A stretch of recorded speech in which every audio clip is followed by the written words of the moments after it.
Dulu Mas Bestian, kalau dilihat kan sekarang juga ini kayaknya lagi di injury time, tapi kelihatan nih mulai ada endorsement dari tokoh-tokoh dari presiden sampai mantan gubernur.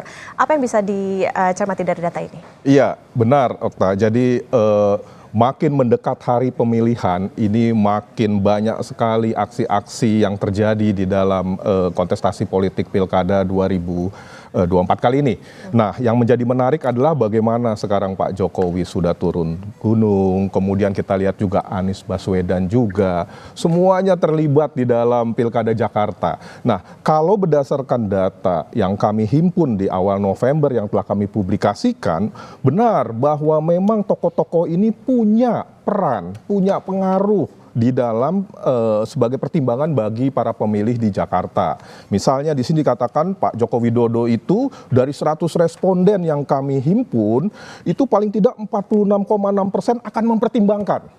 Akan mempertimbangkan, ya belum tentu memilih, tetapi akan mempertimbangkan. Kemudian yang kedua, Pak Anies Baswedan berapa? 44,2%,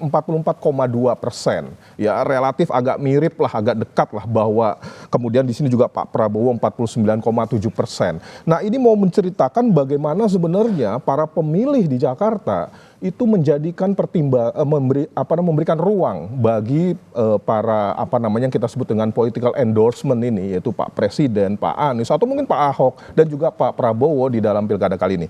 Nah, data yang kami himpun juga menunjukkan menarik dari sisi Pak Jokowi ini, yang menurut kami ini yang menjadi alasan kenapa beliau turun pas pada saat pilkada kali ini.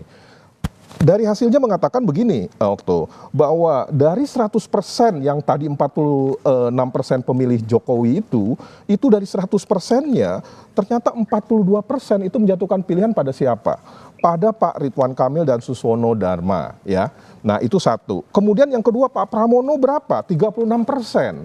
Nah, ini kan masih kuat ya, 36 melawan 42,5. Memang lebih tertuju kepada Pak Ridwan Kamil. Nah, tapi juga kita mesti mengetahui di sini ada juga yang tidak tahu tidak jawab atau bimbang yang belum menentukan sebanyak 19,1%.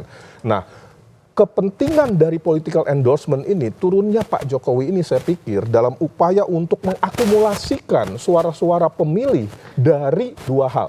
Yang pertama adalah mereka yang tidak tahu ataupun tidak jawab ataupun masih bimbang. Kemudian yang kedua, sedapat mungkin untuk mengalihkan suara dukungan dari pemilih yang menganggap Pak Jokowi berperan dalam pilihannya kepada Pak Ridwan Kamil. Itu yang kita cermati. Tapi jangan heran juga kalau kita lihat di sini dari grafik yang kami tampilkan faktor dukungan Joko Widodo ini ada sedikit confusing di sini. Yang juga memberikan indikasi kenapa relevansi Pak Jokowi itu harus turun. Kenapa begitu? Kami mengukurnya kan dua hal. Yang pertama, Okto, dari apakah Pak Jokowi berperan dalam pemilihan dalam Pilkada Jakarta nanti? Apakah Anda mempertimbangkan rekomendasi beliau? Itu satu. Yang kedua, kita telusuri siapa pemilih Jokowi ini. Ya, pas pada saat pemilu 2019 lalu ketika dia memilih Jokowi, ternyata hasil survei kami mengatakan lebih banyak tertuju kepada pasangan Pramono Anung dan Rano Karno. Nah, kalau saat ini dikatakan political endorsement Jokowi itu berpengaruh, ya orang akan mempertimbangkan. Tetapi basis pemilih yang memilih Pak Jokowi dulu ternyata juga memilih kepada Pak Pramono Anung dan juga Rano Karno. Nah, disinilah kebingungan itu terjadi. Tidak heran.